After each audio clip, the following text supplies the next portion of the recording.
warga negara Indonesia terlalu over untuk memburuk-burukkan Malaysia. Artinya Malaysia lebih unggul berbanding Indonesia. Dari segi attitude, dari segi pelajaran, dari segi pembangunan, dan kami kasihan emak bapakmu, kakak adikmu, saudaramu, jiranmu atau siapapun yang masih bekerja lagi di Malaysia yang mencari rakyat Indonesia terus menjadi arogan, melempar telur di nggak maju-maju. Apa sih yang membuat negara ini rakyatnya kebanyakan orang miskin? Dan kebanyakan orang miskin itu di Indonesia itu udah goblok ya, males, miskin itu diborong semua men gitu. Sebelum ambil keputusan akhir bila mereka pilih Malaysia, itu maksudnya Malaysia nih bukan sembarangan.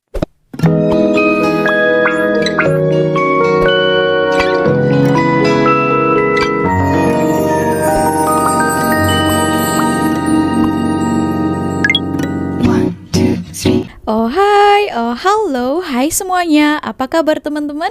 Jumpa lagi bersama Sari di channel ini. Sari doakan dimanapun kalian berada tetap diberikan kesehatan ya, dipermudahkan segala urusannya.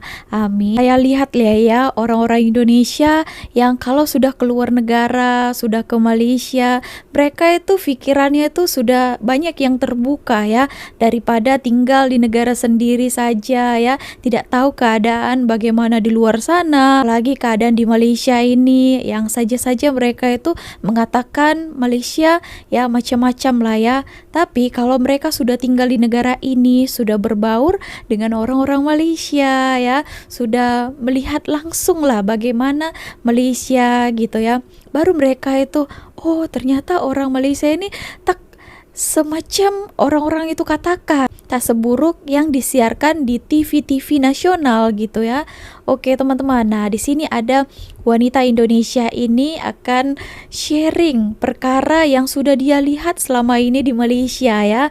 Oke, kira-kira apa yang dikatakannya? So kita tonton dulu video ini, nanti kita akan bahas ya teman-teman. So langsung saja, jom. Semenjak ada TikTok, Malaysia dan Indonesia sepertinya sedang tidak baik-baik saja ya guys, dimana warga negara Indonesia terlalu over untuk memburuk-burukkan Malaysia tanpa mereka sadar yang rakyat Indonesia itu banyak yang bekerja di Malaysia, tetangga dia, adik dia, kakak dia, saudara dia kerja di Malaysia mencari rezeki di sini. Udahlah, kalian nggak usah untuk memburuk-burukkan Malaysia, karena pada dasarnya Malaysia lebih unggul berbanding Indonesia. Mungkin dalam segi seni hiburan Indonesia lebih unggul, tapi selebih itu Malaysia lah lebih unggul dari segi attitude, dari segi pelajaran, dari segi pembangunan dan lain sebagainya. Malaysia nggak ada beras habis, solusinya joget-joget kayak monyet di TikTok. Malaysia itu nggak main-main. Kamu sentuh dia, kamu buat kekerasan dengan dia, kamu bisa kena saman, kamu bisa kena tuntut, kamu bisa kena denda. Bukan macam di Indonesia, suka-suka hati dibuatnya. Jadi please stop, jangan memburuk-burukkan negara lain. Malaysia itu dikagumi dengan negara lain karena dia mampu menampung berjuta-juta manusia untuk bekerja di sini. Jadi kalau kamu membanding-bandingkan Malaysia dan Indonesia tentang kemajuan, kamu salah. Stop untuk membuli negara lain. Jadilah negara Indonesia yang cinta damai. Oke, bye. Oke teman-teman ya, memang betul sekali saya setuju dengan apa yang dikatakan kakak ini ya.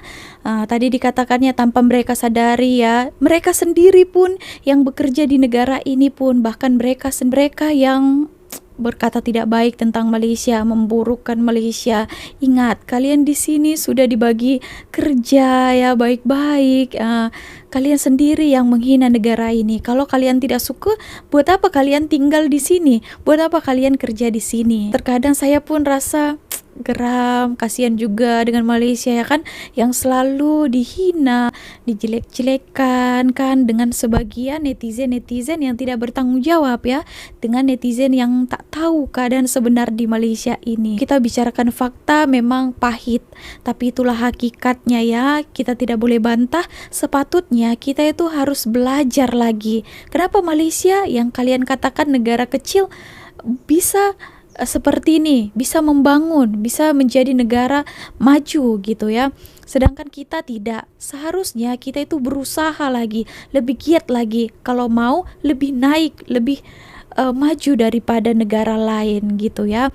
Oke teman-teman, jadi mungkin saya tahulah orang-orang yang tidak terima fakta, yang duduk dalam tempurung saja. Nah, mereka yang selalu tidak berpuas hati dengan negara orang ya. Bangga boleh, tapi ingat kan, kita pun introspeksi diri, masih banyak yang dibenahi daripada negara kita. Oke, gitu saja, kita lanjut lagi. Video saya seketika viral disebabkan saya tadi cerita tentang Malaysia. Malaysia nggak ada, beras habis, solusinya joget-joget kayak monyet di TikTok. Ya, saya ini cerita berdasarkan fakta. Saya orang Indonesia, saya menetap lama di Malaysia. So saya paham sekali tentang kehidupan rakyat Indonesia dan Malaysia. Undang-undang Malaysia dan Indonesia, saya ngerti sekali, saya paham sekali. Jadi minta tolong buat rakyat Indonesia, berhentilah memburuk-burukkan Malaysia, menjelek-jelekkan Malaysia. Kasihani kami, kasihan emak bapakmu, kakak adikmu, saudaramu, jiranmu, atau siapapun yang masih bekerja lagi di Malaysia, yang mencari rezeki lagi di Malaysia untuk membangun rumah, untuk menyekolahkan anaknya, untuk membeli tanah, untuk membeli motormu. Kasihan kami, tau nggak? Seperti kemarin ada berita tentang kemetongan orang Indonesia yang ada di Malaysia. Terus rakyat Indonesia terus menjadi arogan, melempar telur di kedutaan mereka. Untuk apa coba? Please ya, jadilah rakyat yang bijak seperti rakyat Malaysia. Oke? Kadang-kadang saya berpikir, gimana Indonesia mau maju? Rakyatnya aja arogan semua, susah diatur, pusing tau nggak? Oke, nah itu adalah salah satu nasihat daripada kakak ini ya. Memang kita ini apa-apa sedikit saja sudah emosi ya, menjadi arogan, wah macam kita ini wah melindungi negara kita. Padahal Indonesia di Malaysia ini ya baik-baik saja, bekerja. Bahkan ya mungkin kakak kalian, betul dikatakannya tadi, mana tahu ibu kalian, saudara kalian, tetangga kalian bekerja di sini. Saudara-saudari sebangsa dan setanah air kalian masih memerlukan Malaysia untuk kehidupan mereka ya. Jangan menjadi egois gitu ya. Diakibatkan mungkin kalian sanak saudara tak ada yang bekerja di sini, kalian ya mengorbankan orang-orang yang di sini ya. Saya pun merasa kadang geram, marah ya, tak habis-habis berita mengenai Malaysia. Padahal orang-orang Malaysia di sini steady je kan. Mereka di sini berusaha untuk membangun negara mereka sendiri tanpa ada memburukan negara lain untuk memajukan dianya. Sedangkan kita ini sibuk sekali mencari-cari kesalahan negara orang lain demi negara kita tuh terlihat ya wow di mata orang lain kan, padahal kenyataannya ya tidak seindah itu ya. Di negara kita pun masih banyak kekurangan, masih banyak yang perlu dipelajarin. Apa salahnya kalau kita belajar daripada negara-negara orang? Kalau kalian tak mau belajar daripada negara Malaysia, ya belajar daripada negara lain. Jangan menutup mata ya. So kena introspeksi diri. Oke. Nah, ada juga yang bersikap egois, katanya ngapain kerja di Malaysia, kerja aja di negara kita sendiri.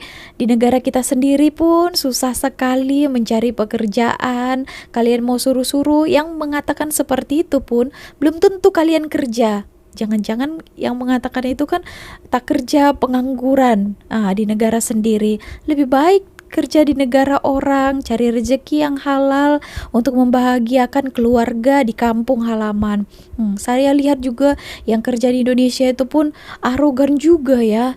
Itu hari juga tentang demo, Akibatnya mereka semua dipecat. Investor takut datang ke negara kita itu dikarenakan ya pekerja-pekerja orang-orangnya itu sangat emosi. Sedikit saja dicuit, mereka membakar itu pabrik, itu hari PT apa itu. Lepas itu demo di mana-mana. Akibatnya investor takut untuk melabur ke negara kita. Jadinya ya pekerjaan pun kurang kan. Oke, kita tonton dulu video selanjutnya. Iya bang, di Bandung pabrik-pabrik pada bangkrut. Siapa tahu abang bisa mendatangkan investor. Waduh teman-teman, kalau untuk kalian ya buka usaha di Indonesia untuk bisa mendapatkan investor ya, itu adalah suatu keajaiban. Saya ulangi ya, suatu keajaiban. Kenapa teman-teman?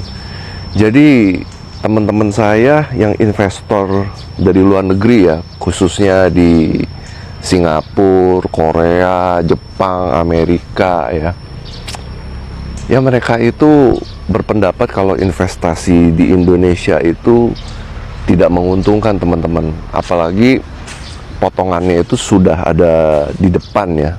Dan untuk oknum itu, oknum pejabat lah, yang aparat lah ya, ormas, akamsi ya, itu nggak ada profitnya sama sekali gitu loh. Saya mau bercerita ya tentang teman saya yang seorang konglomerat. Jadi dia itu berhasil mendapatkan investor dari China untuk membangun pelabuhan dan smelter. baru survei tanah, kantor udah didatangin ormas cu. Udah didatangin ya kan, ormasnya yang berbau spiritual gitulah, gila. Dibilangnya kalau mau bangun di sini ya gitulah ya kan, ujung-ujungnya minta duit ratusan miliar. Aduh, gimana ya, ormasnya berlindung di bawah spiritual, kesannya serem banget kan ya. Ya jadi gimana ya, jadi investor ya sudah pasti kabur lah. Dan kalau untuk saat ini ya, investor dari luar negeri tuh udah bule-bule bilang, wah korupsi di Indonesia tuh parah sekali. Jadi kalau untuk mendapatkan investor, saya bilang itu keajaiban, butuh ritual, butuh dukun. Sad but true. Tapi kenyataannya seperti itu ya. Kalau Indonesia ini tetap bertahan ya, dengan cara-cara seperti ini ya, nggak akan maju deh, nggak akan maju. Beneran kata Timothy Ronald, 2030 bisa bubar. Jadi gitu teman-teman ya. Jadi saya doakan kalian hoki berhasil, kaya raya, sehat dan bahagia selalu. Salam. Di Konoha hampir kalau ada proyek minta uang di muka duluan dengan dalih kemitraan dari tingkat yang paling kecil. Kalau mau aman mending dihindari. Kita nggak usah sebut Konoha, kita sebut aja Indonesia langsung supaya kita itu bisa introspeksi diri. Apa sih yang membuat negara kita ini nggak maju-maju? Apa sih yang membuat negara ini rakyatnya kebanyakan orang miskin? Dan kebanyakan orang miskin itu di Indonesia itu udah goblok ya, males, miskin itu diborong semua men gitu loh. Jadi kalau kita nggak mau introspeksi diri ya, kita nggak mau dikritik ya, kita berlindung di balik Konoha, itu nggak akan maju-maju. Jadi sambil kita cerita aja nih, saya juga pernah nih mau ada bisnis dengan plat merah Indonesia ya. Di depan memang udah ada minta komisi duluan ya, dengan alasan kemitraan. Memang ada jaminan dalam bentuk SKBDN. Tapi pertanyaannya adalah, apakah benar dengan jaminan SKBDN di Indonesia ini sudah pasti 100% pasti dibayar? Itu aja sih gitu loh. Jadi banyak sekali nih kita yang kalau sudah jalanin proyek plat merah ya, kalau misalkan udah ada kong kali kong dengan ordal ya, nah kalau misalkan sudah dipotong komisi terus tiba-tiba ordalnya diganti, Ordal orang dalam ya. rungkat boncos gitu kan ya. Nah jadi itulah yang membuat Indonesia ini nggak maju dikit-dikit udah di depan itu udah dipalakin, ya gak? Minta uang. Jadi saya harap ini bisa menjadi suatu wacana kita ke depan kalau kita mau maju ya. Hentikanlah pungli gitu. Entah itu pungli ordal, pungli aparat, pungli pejabat ya, pungli ormas lah gitu. Itu semua harus nggak ada kalau mau Indonesia ini maju. Kalau mau semuanya kayak raya, saya yakin kok Indonesia ini semua rakyatnya walaupun bodoh sekalipun itu bisa kayak raya asalkan nggak males gitu loh. Jadi gitu ya teman-teman ya. Saya doakan kalian itu semua berhasil hoki kaya raya, sehat dan bahagia selalu. Salam cuan. Oke, nah itu tadi tanggapannya ya. Memang saya lihat pun banyak investor yang kabur disebabkan ada banyak faktor ya, dari mulai bawahannya, dari pulau yang di bawah itu pekerja-pekerjanya yang suka rusuh, emosi meledak-ledak ya, demo langsung sedikit, wow, bakar membakar semuanya lah ya. Dari mulai juga atasan, pejabat-pejabat yang meminta uang terlebih dahulu, dikatakan tadi pungli, pungutan liar daripada ormas. Ormas itu macam ada satu golongan macam ada ya, apa, NGO ya. Berlindung di nama NGO seperti itu ya, mau minta apa lagi kalau tak money gitu ya. Katanya saya akan amankan di daerah sini supaya kamu membangun pabrik ataupun suatu usaha itu aman. Kalau tak ada dia pun aman-aman saja kan. Dengan kata lain macam preman juga kan, minta-minta uang gitu ya, dan pajak pun mahal, segala macam lah. Itulah sebabnya pengangguran itu makinlah merajalela kan. Dengan kita itu populasinya itu banyak, juta-juta, ratusan juta, tak ada investor, tak ada pekerjaan, lari keluar negara, kabur keluar negara. Nah, kalau sudah kerja di negara lain, di negara Malaysia disuruh pulang. Pulang mau makan apa? Mau makan angin gitu ya? Kan enggak kan teman-teman. Tapi sebenarnya rakyat Indonesia itu tahu keadaan di negara kita sendiri itu sebagaimana kan.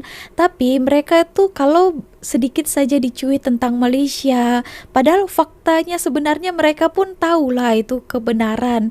Saja tak mengakuinya. Apalagi jika dibandingkan disuruh melihat ke Malaysia, mereka itu ngerasa menutup mata di negara kita sendiri. Malaysia nih negara kecil. Kalau kita buka peta dunia, kita kena zoom beberapa kali, baru nampak titik tempat kita duduk. Nak banding dengan negara-negara besar macam Amerika, China, India, kita jauh ketinggalan dari segi size, kuasa politik, dan kekuatan ekonomi. Tapi walaupun kita kecil, satu benda pelik berlaku. Syarikat-syarikat besar dunia, dari barat sampai ke timur, semuanya masih datang melabur dekat sini. Mereka sanggup buka kilang, tubuhkan pejabat, ambil ribuan pekerja tempatan, dan salurkan dana berbilion ringgit dalam ekonomi negara kita. Soalannya sekarang, kenapa? Apa yang mereka nampak dekat Malaysia, sedangkan kita sendiri hari-hari mengeluh pasal kos hidup, pasal gaji rendah, pasal politik yang tak stabil, pasal ekonomi yang bergerak perlahan. Kita rasa negara ini makin susah, makin terhimpit, makin tak relevan. Tapi pelabur luar, mereka datang dengan keyakinan. Mereka datang bukan setakat melawat, tapi melabur. Mereka bukan sahaja bercakap pasal masa depan Malaysia, tapi mereka sanggup letak duit dekat sini. Benda ini patut buat kita pikir, sebab selama ini kita terlalu fokus kepada apa yang negara ini tak ada. Kita ulang-ulang, cakap pasal kekurangan, pasal kelemahan, pasal ketidakmampuan kita nak bersaing. Tapi kita jarang tanya diri sendiri. Mungkin ada benda yang kita tak nampak. Mungkin selama ini kita tengok Malaysia dari sudut yang salah. Kalau kita tengok dari sudut pelabur, Malaysia sebenarnya punya kedudukan yang sangat strategik. Kita terletak di tengah Asia Tenggara. Kita ada Selat Melaka, salah satu laluan perdagangan paling penting di dunia sejak zaman dahulu. Dari zaman kapal layar sampai ke zaman kapal kontena modan, Selat Melaka sentiasa menjadi laluan emas untuk barang-barang dagangan. Nak ke timur, lalu sini. Nak ke barat, lalu juga sini. Negara kita jadi simpang tiga dunia. Kedudukan ini Bukan semua negara ada. Selain lokasi, Malaysia ada satu lagi kelebihan yang sangat jarang disebut. Kita negara yang aman. Tak ada perang. Tak ada konflik besar-besaran. Tak ada bencana besar macam gempa bumi atau taufan yang boleh musnahkan seluruh bandar. Aman bukan bermaksud sempurna, tapi cukup untuk jalankan perniagaan dengan tenang. Dalam dunia yang makin huru-hara, pelabur cari tempat yang tenang, stabil, dan boleh dijangka. Malaysia ada semua tehu. Kemudian, kita tengok pula dari sudut tenaga kerja. Rakyat Malaysia ni berbilang bangsa, berbilang bahasa. Dan kebanyakan kita boleh bertutur dalam lebih dari satu bahasa. Boleh berkomunikasi dalam bahasa Melayu, dalam bahasa Inggris, dan bagi sesetengah kaum, boleh cakap Mandarin atau Tamil. Ini kekuatan besar dalam dunia global yang perlukan komunikasi pelbagai arah. Bila pelabur masuk, mereka nak pastikan komunikasi dengan pekerja, dengan pelanggan, dan dengan pihak kerajaan berjalan lancar. Kita juga ada kemudahan infrastruktur yang kukuh. Lebuh raya kita bersambung seluruh semenanjung. Lapangan terbang kita bertaraf antar bangsa. Pelabuhan kita antara yang paling aktif di dunia. Internet kita mungkin tak sepantas Korea, tapi cukup untuk jalankan bisnis secara digital. Tenaga elektrik stabil, air bersih mudah diperoleh, sistem keuangan kita berfungsi dengan baik. Semua benda ini nampak biasa bagi kita. Tapi bagi pelabur luar, semua ini satu nikmat. Kos operasi pula jauh lebih rendah berbanding negara maju. Gaji pekerja masih dalam kadar sederhana, sewa tanah tak setinggi Hong Kong atau Tokyo. Cukai boleh dikurangkan melalui insentif pelaburan yang ditawarkan kerajaan. Bila pelabur buat pengiraan, Malaysia ini satu tempat yang sangat masuk akal untuk mulakan bisnis atau luaskan operasi. Tapi, walaupun semua ini ada, kenapa rakyat Malaysia sendiri masih sangsi dengan negara sendiri? Kenapa masih ramai yang rasa negara ini tak ada masa depan? Sebab mentaliti kita dah lama terperangkap dengan pandangan bahwa negara maju lebih baik. Kita pandang tinggi negara luar, sampai terlupa nilai yang ada dalam negara sendiri. Kita rasa kalau nak berjaya, kena keluar negara. Kalau nak kaya, kena buka syarikat kat luar. Kalau nak selamat, kena simpan duit dekat bank luar. Tapi, dalam masa yang sama, orang luar pula datang ke sini dengan penuh keyakinan. Syarikat gergasi macam Intel, Microsoft, Tesla, Amazon semua ni dah mula masuk atau kembangkan pelaburan mereka di Malaysia. Mereka tak buat keputusan sesuka hati. Mereka ada pakar-pakar ekonomi, pasukan penyelidik, penasihat pelaburan. Semua dikaji berbulan-bulan.